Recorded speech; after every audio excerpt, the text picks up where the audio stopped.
So joining us now to talk about that, we have been speaking about the conflict in depth, where we are with the war in the Middle East, but right now at home, how people are feeling about what is going to happen when they go to the pump. Are they going to face a lot of pain at the pump? Talking to us about all that would be Alex Ebkarian, who is the COO of Allegiance Gold. And Alex, do you think this will get better or worse when it comes to drivers at the pump?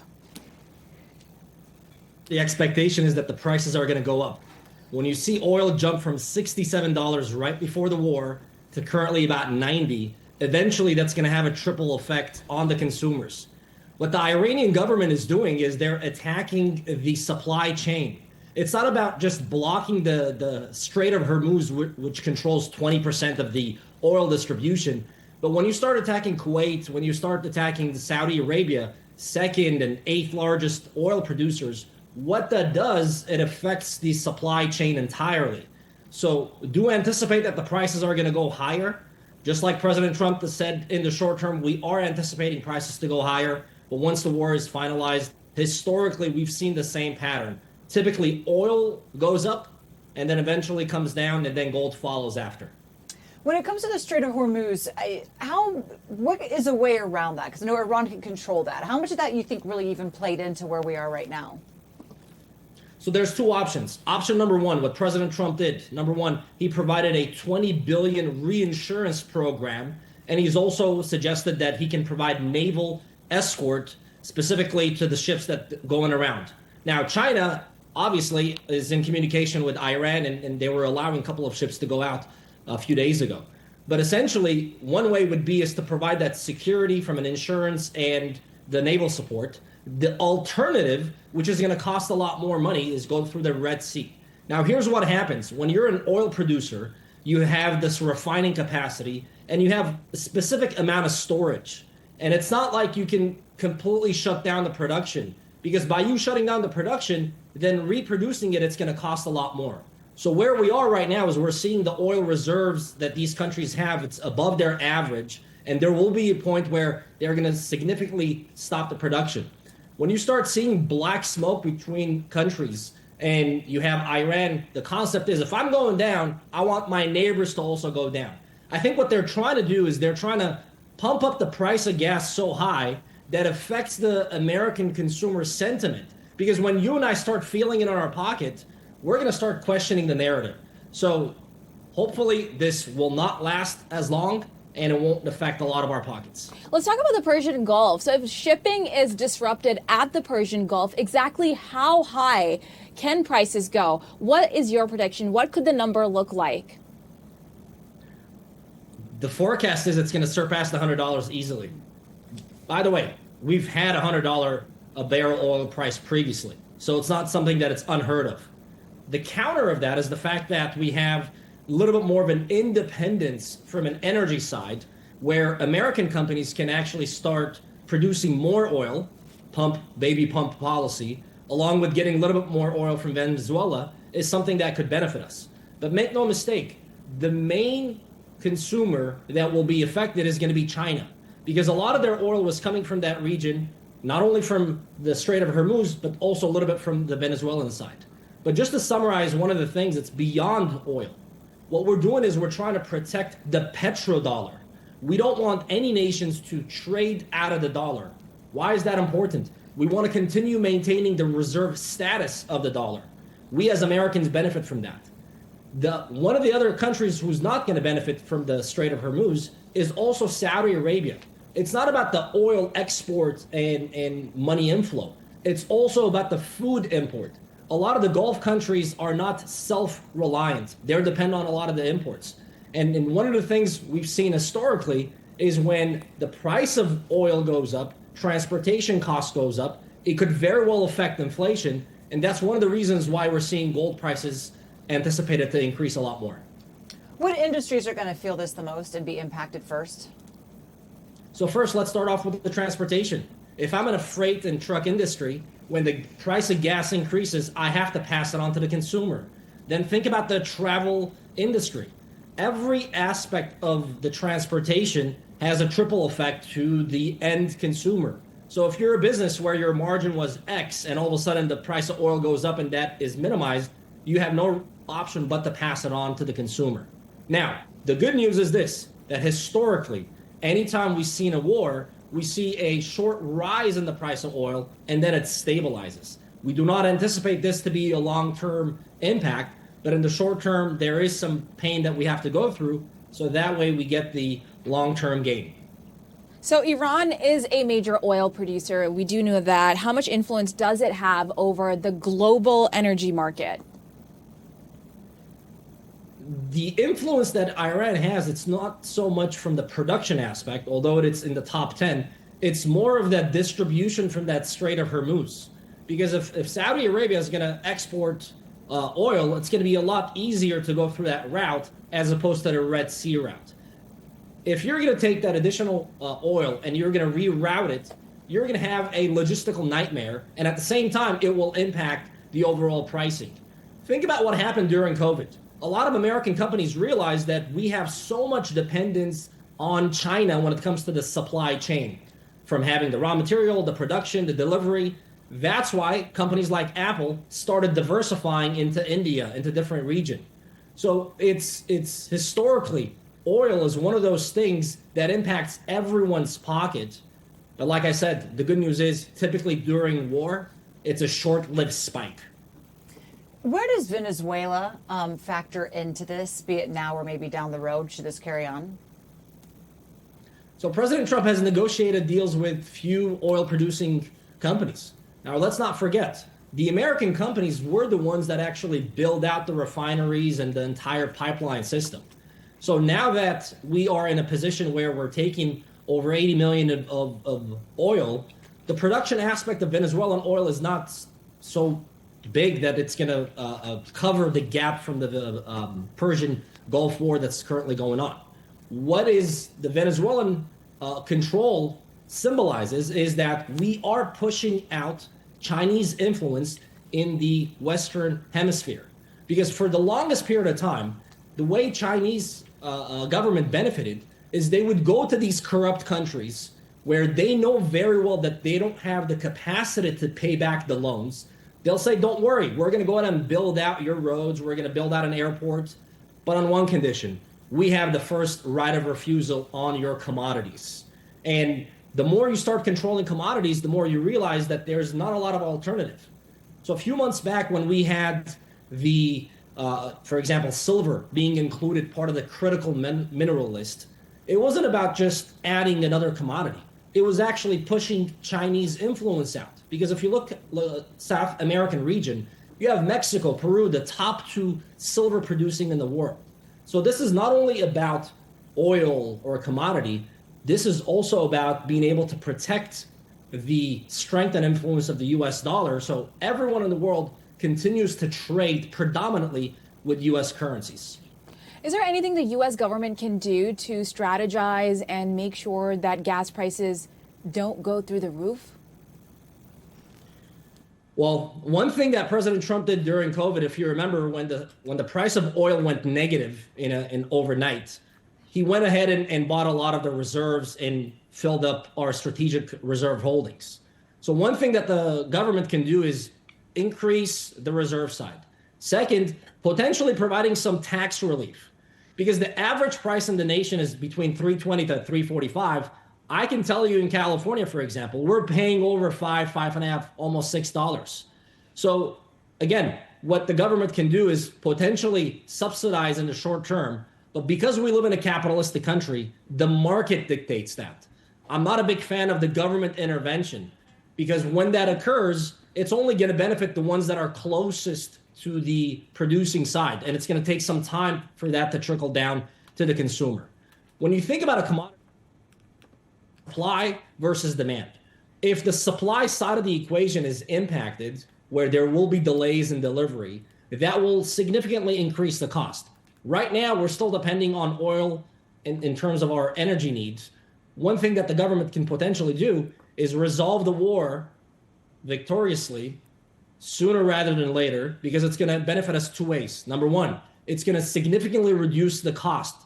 As of right now, we've spent roughly about $6 billion, and we're forecasted to spend about 50 to 200 billion. So one side of the equation is that the more we spend the more we're going to borrow, the more it's going to impact our buying power and the value of the dollar. That's one problem we got to solve.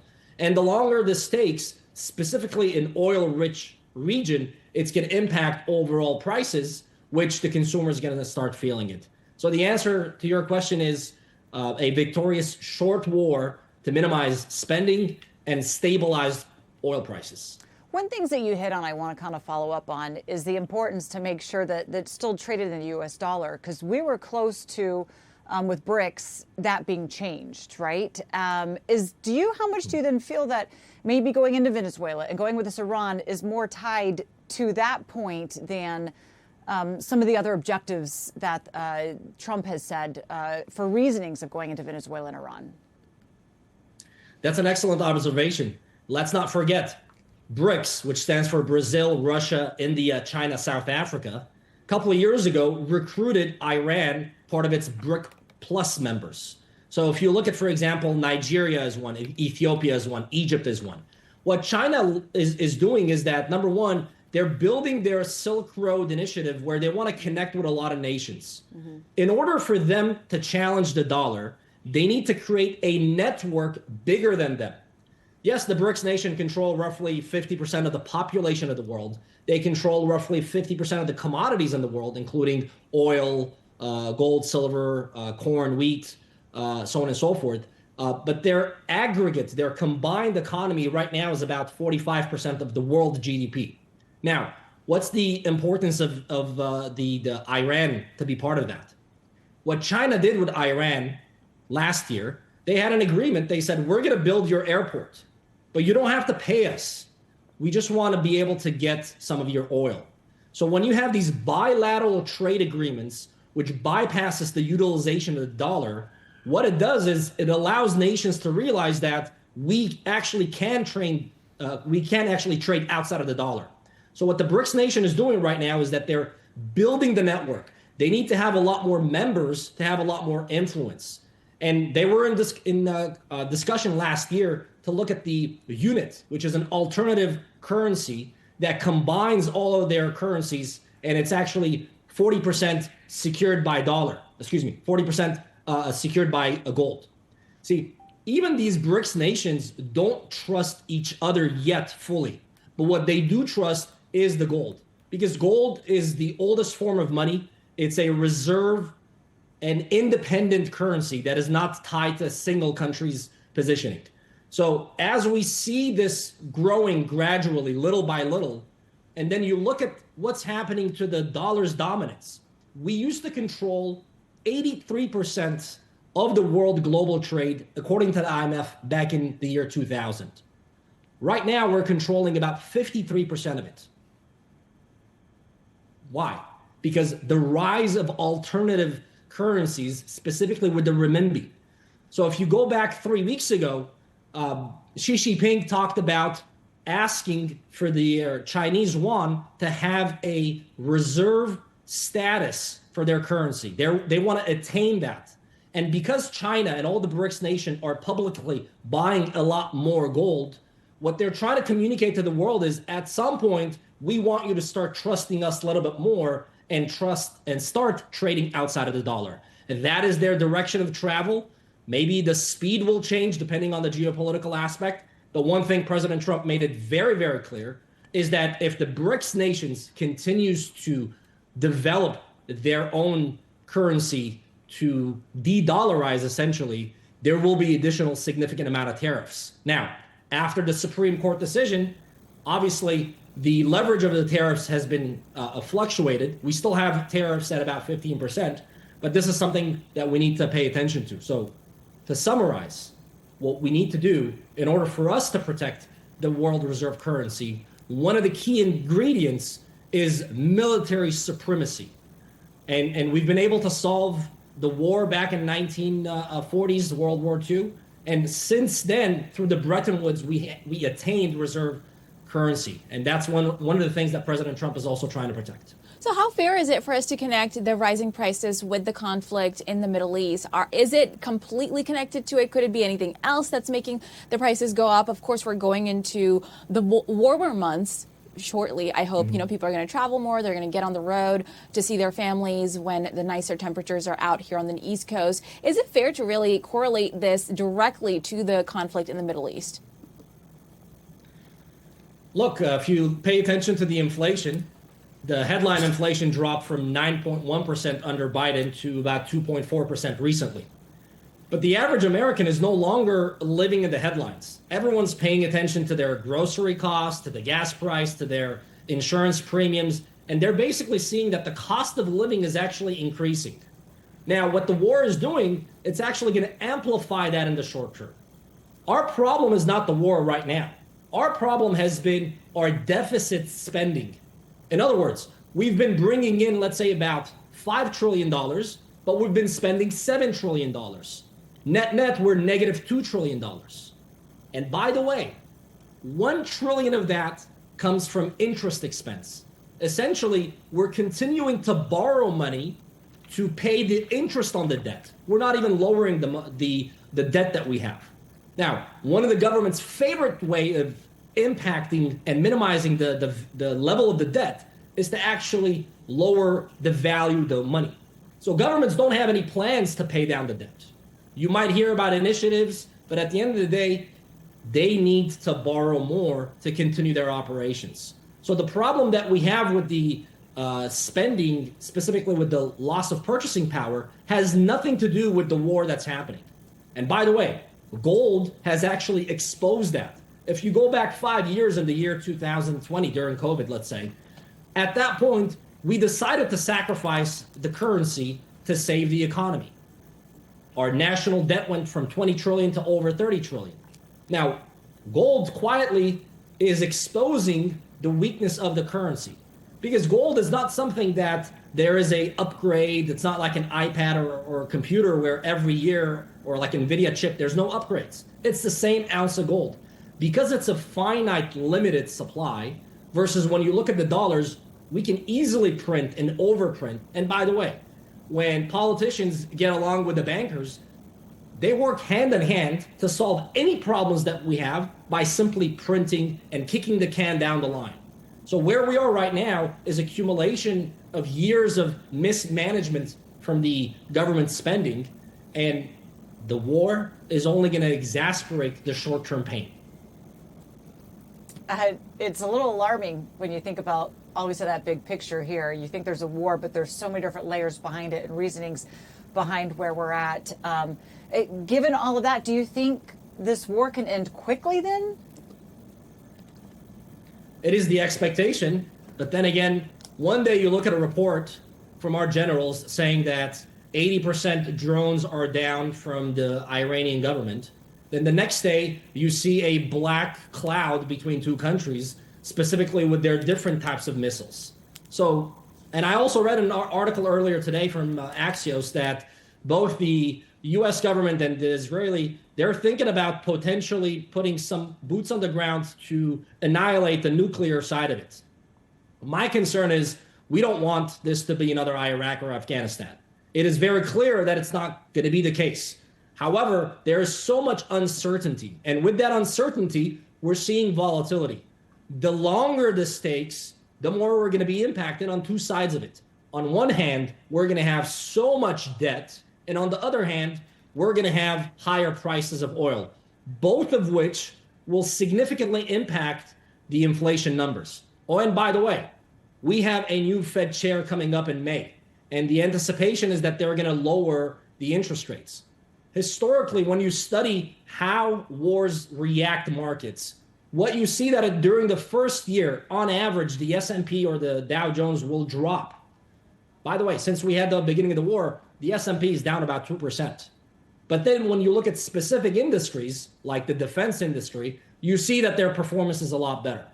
So to help with the average consumer needs to think about, I cannot just stay where I am. Because when it comes to war, there is uncertainty, and that uncertainty creates volatility. If you're someone in your 50s, 60s, and 70s, you don't have the luxury of a do-over. Because if the market drops 30, 40%, it's going to take you a lot more to increase. And we're in an environment that the job numbers are providing a negative signal. Let me elaborate what I mean by that. February's job numbers on Friday were reported that they're down negative 92,000. We've never had so much revision downwards in the job numbers, yet the market is still up. So some people are questioning the narrative of the AI, how that's actually benefiting. But make no mistake, when the consumer confidence drops, the consumer is not going to spend. And our economy, 70% of it is based on consumer spending. So there's so many things happening at the same time. And one of the things that we encourage a lot of investors is to take a step back and differentiate the noise from the signal. Short-term fluctuation within the war, that's just noise. But the signal is that do anticipate inflation is going to go up, do anticipate that the buying power is going to drop, oil is going to increase, and as a result, we've seen historically the way gold performs 1 month within the war versus 1 year, there's night and day difference. All right, well, thank you so much for joining us. We learned so much from you and really appreciate it. We are continuing our coverage here, and it's so nice to hear different stories from people across the DMV area.